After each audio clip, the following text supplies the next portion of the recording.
આણંદ વડોદરાને જોડતો બ્રિજ તૂટી પડ્યો. મહીસાગર નદી પર આવેલ ગંભીરા બ્રિજ તૂટ્યો.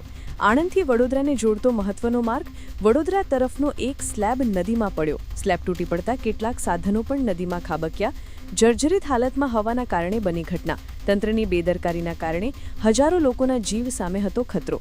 પાદરા જંબુસર જીઆઈડીસીમાં કામ કરતા હજારો લોકોનો રસ્તો થયો બંધ. કેટલા સાધનો નદીમાં ખાબક્યા તેની તપાસ હાથ ધરવામાં આવી.